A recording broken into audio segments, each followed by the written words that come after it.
Summer 1943. Camp Aliceville, Alabama. The steam rising from the strange cylindrical meat nestled in soft white bread mesmerized Kapitänleutnant Hans Weber, who had commanded U-boats through the North Atlantic's killing waters. After 18 months surviving on submarine rations of black bread and canned horse meat, this object called a hot dog defied comprehension. The meat appeared fresh, the bread impossibly soft, the yellow mustard bright as summer sunlight. Guards informed him this wasn't special treatment for officers, but standard American fare, food so common that children purchased it with their allowance money. Beside it sat a triangular slice of what Americans called apple pie, golden crust encasing fruit, swimming in sugar and spices, topped with a dollop of vanilla ice cream already melting in Alabama heat. Weber had forgotten that such ingredients existed together outside of peacetime dreams. The casual abundance struck him like a depth charge to everything Nazi propaganda had taught about American weakness and scarcity. This wasn't prisoner rations. This was impossibility made edible, served on a metal tray to enemies who expected starvation, but received instead a glimpse into a society so abundant it could afford to feed its captives better than Germany fed its heroes. The first bite would begin the systematic demolition of everything Weber believed about the war, about America, about the very nature of industrial civilization itself. The hot dog mystified German prisoners not because of its taste, but because of what it represented. In the Reich, meat quality determined social standing. Officers received beef, enlisted men ate pork when available, and civilians subsisted on ersatz sausage made from potato starch and questionable fillings. Yet here in American prison camps, every man received identical frankfurters, regardless of rank or background. A U-boat commander and a Wehrmacht private bit into the same quality meat, served in the same soft bun, purchased for the same nickel at the camp canteen. This democratic distribution of protein violated everything German prisoners understood about proper social hierarchy. In their homeland, a factory worker might taste real beef twice yearly, while American factory workers ate hot dogs for lunch without thought. The industrial processes behind this abundance staggered technically minded prisoners. Single American meatpacking plants processed more livestock weekly than entire German regions managed monthly. Mechanized slaughterhouses, refrigerated railroad cars, and standardized packaging created identical products from coast to coast. The mathematics were undeniable.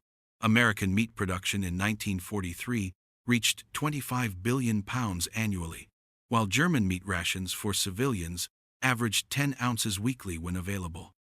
German officers who had commanded thousands discovered that American privates ate better than German generals.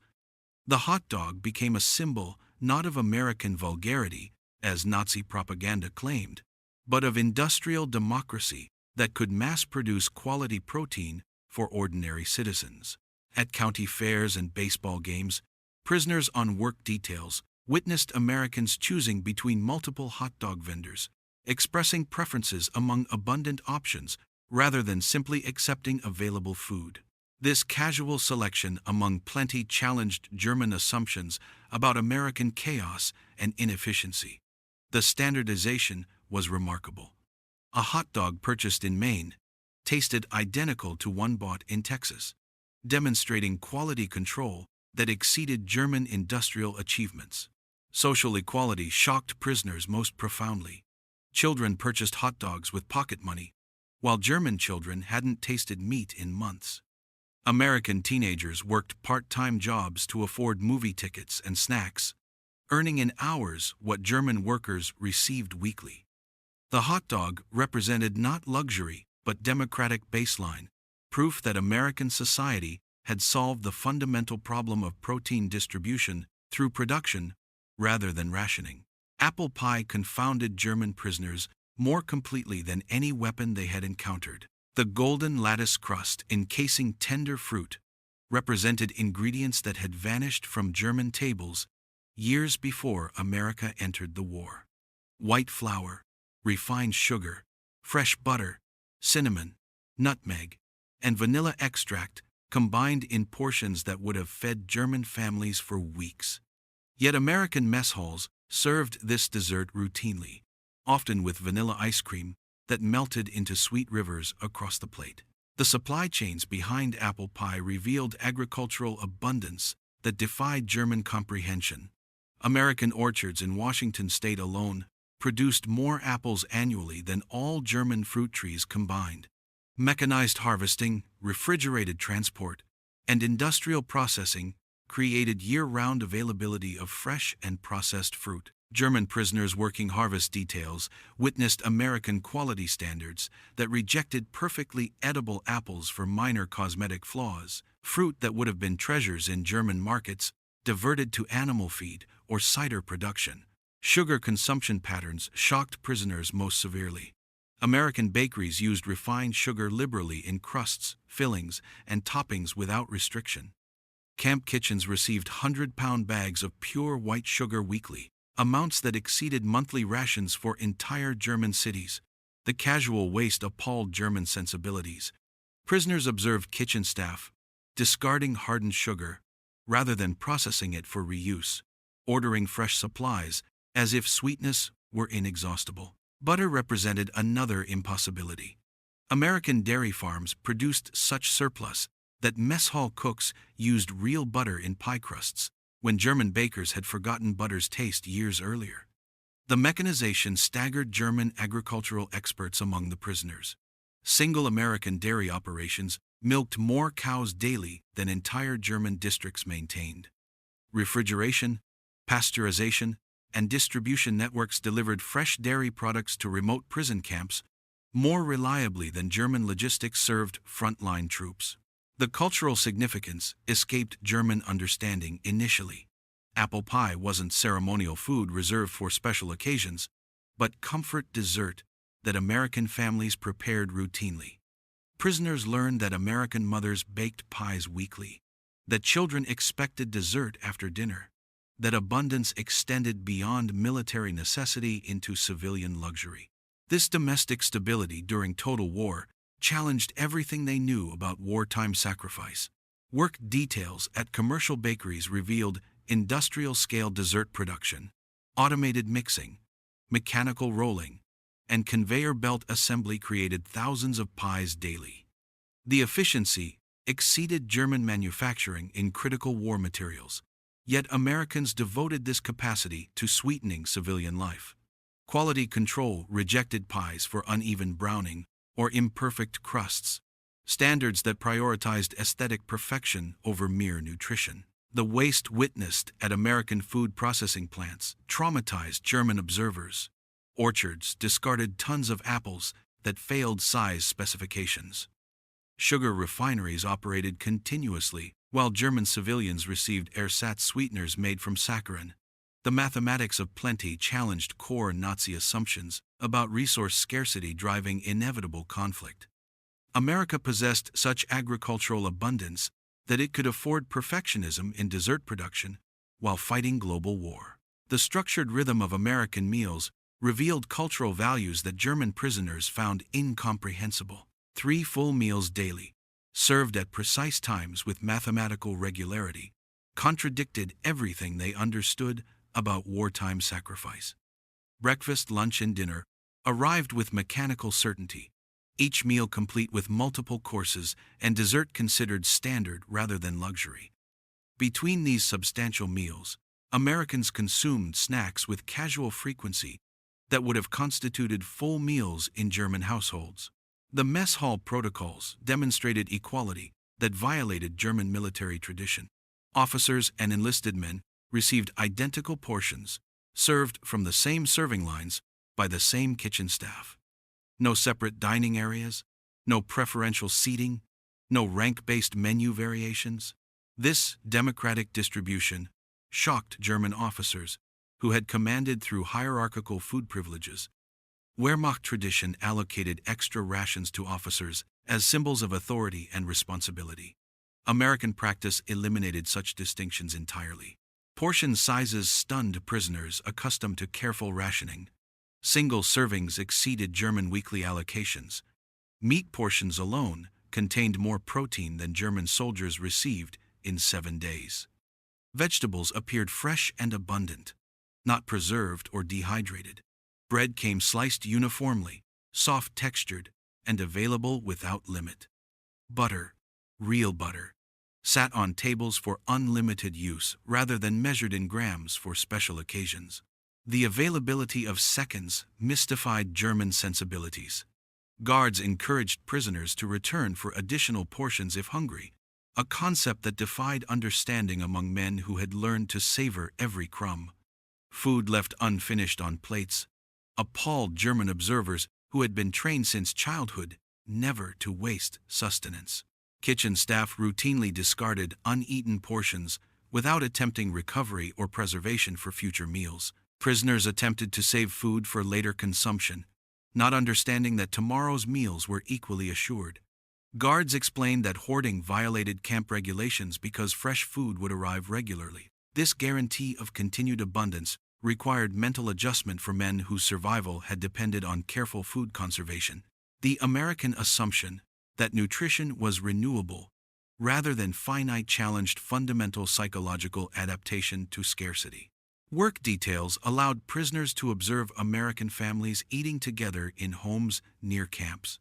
Through windows, they witnessed dinner tables laden with multiple dishes, children selecting among various options, parents serving dessert as routine conclusion to evening meals.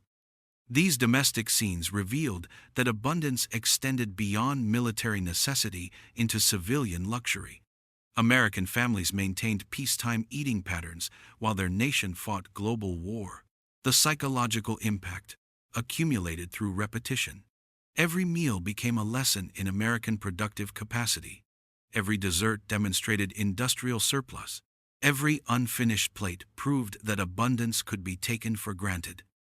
German prisoners learned that American strength derived not from superior discipline or sacrifice, but from systematic creation of plenty that made rationing unnecessary rather than virtuous.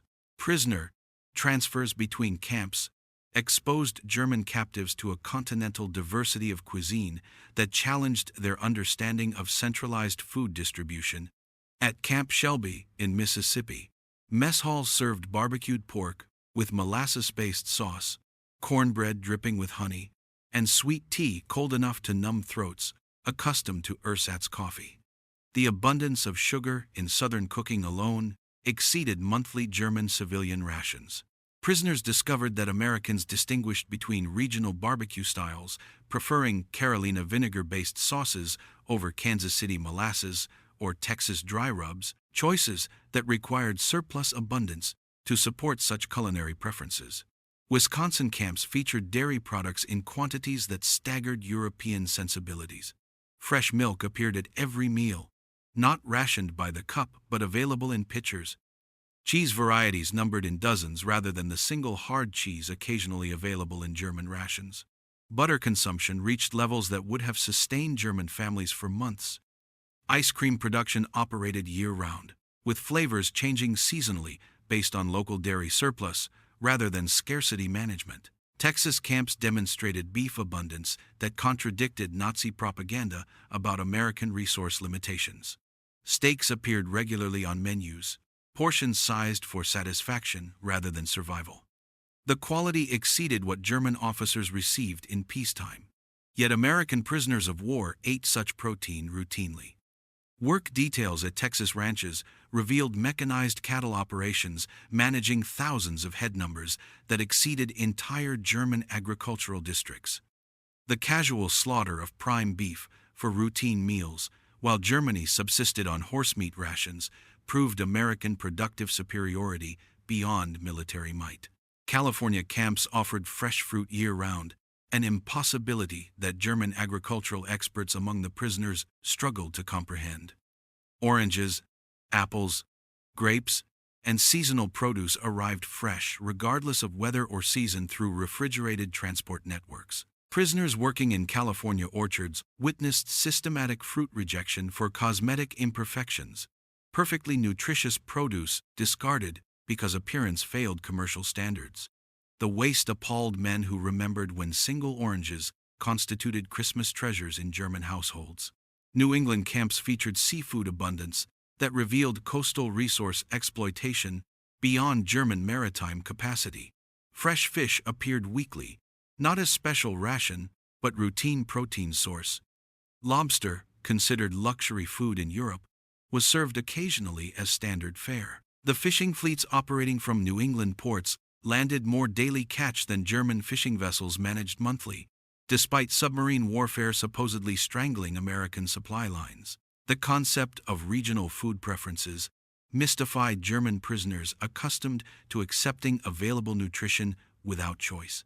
Americans traveled distances to experience different regional cuisines, a luxury requiring transportation networks, leisure time, and disposable income impossible under German wartime conditions.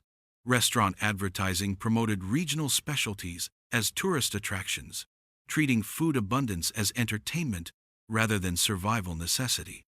Prisoners learned that Americans planned vacations around culinary experiences, visiting Louisiana for Creole cuisine, or traveling to Chicago for deep dish pizza, concepts that required surplus prosperity beyond German imagination during total war mobilization. The mechanized camp kitchens that fed thousands of prisoners daily demonstrated American industrial capacity more convincingly than any propaganda film. Steam-powered mixing equipment processed 100-pound batches of dough, while German bakeries still relied on hand-kneading limited flour rations. Automated slicing machines cut bread into uniform pieces faster than German bakers could shape individual loaves. Electric ovens maintained precise temperatures for consistent results. Technology that German facilities lacked even before wartime shortages eliminated reliable fuel supplies. Refrigeration systems preserved fresh ingredients throughout extended storage periods impossible under German conditions. Walk-in coolers maintained meat, dairy, and produce at optimal temperatures, while German storage relied on cellars, salt preservation, and hope that winter weather would prevent spoilage. Ice-making machines produced crystalline blocks continuously, supporting cold storage and beverage service that German prisoners associated with luxury hotels, not military facilities. The supply chains, delivering fresh ingredients to remote camps, operated with precision that exceeded German military logistics serving frontline troops. Refrigerated railroad cars transported perishable goods across continental distances without spoilage. Military procurement networks coordinated deliveries from multiple suppliers, ensuring consistent availability regardless of seasonal variations or regional shortages. German prisoners witnessed supply trucks arriving daily with fresh produce, while their own forces had struggled to maintain ammunition deliveries.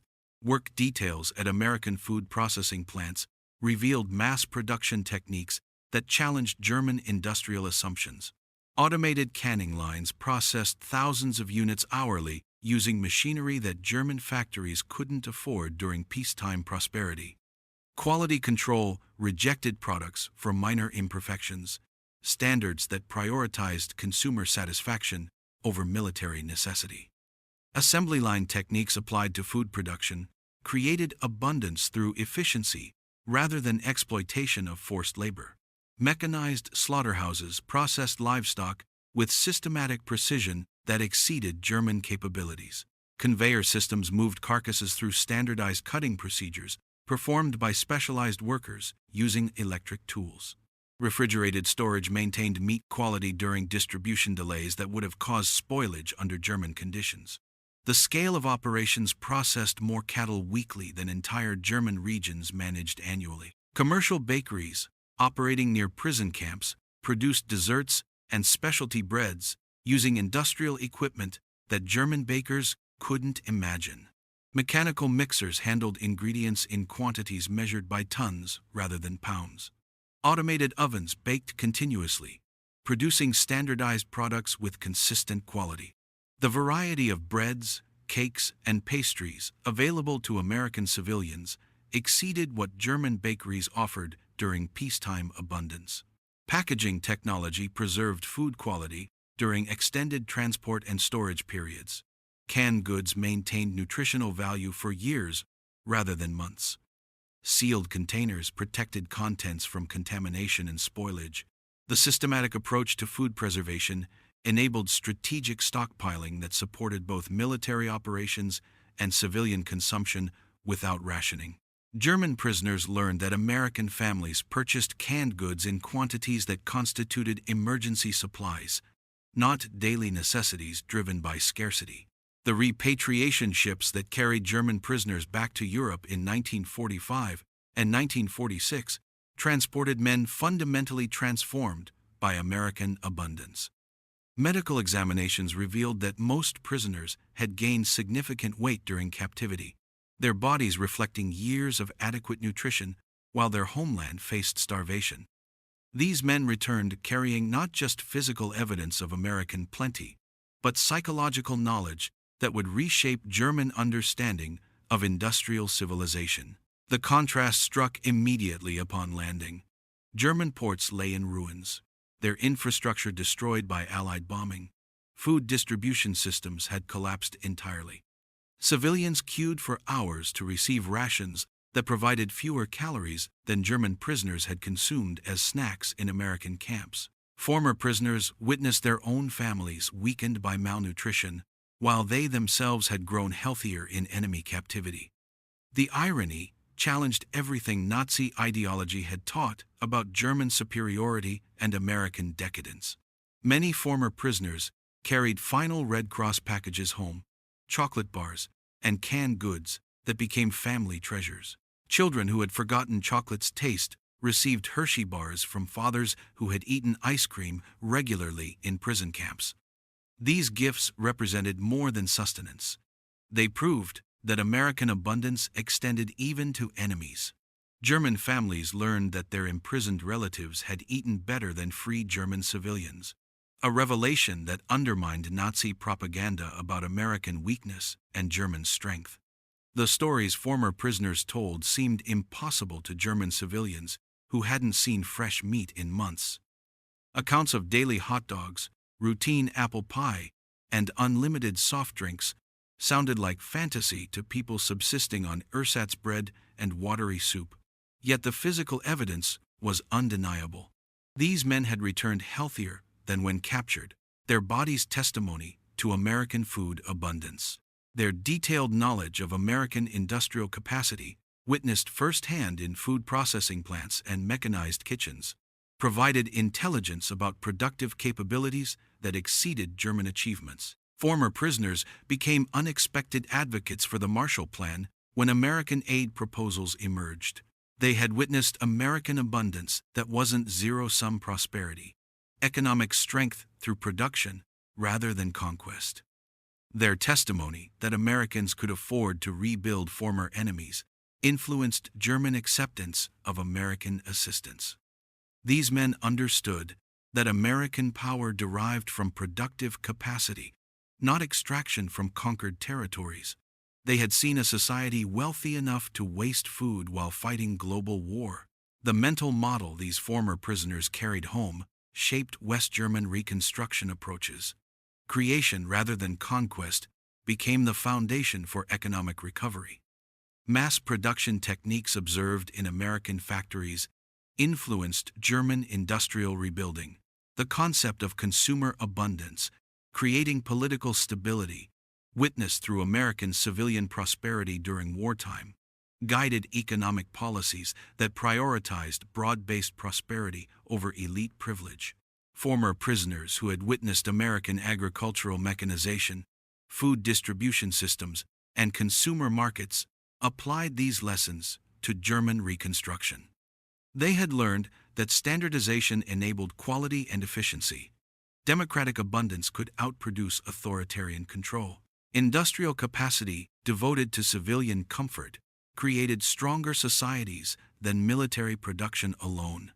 These insights, gained through hot dogs and apple pie, influenced a generation of German business and political leaders who built the economic miracle of the 1950s. The hot dogs and apple pie served in American prison camps achieved what military conquest alone could never accomplish. the complete transformation of enemy hearts and minds through the simple demonstration of democratic abundance. These ordinary American foods became inadvertent ambassadors of values that Nazi ideology could not comprehend or counter.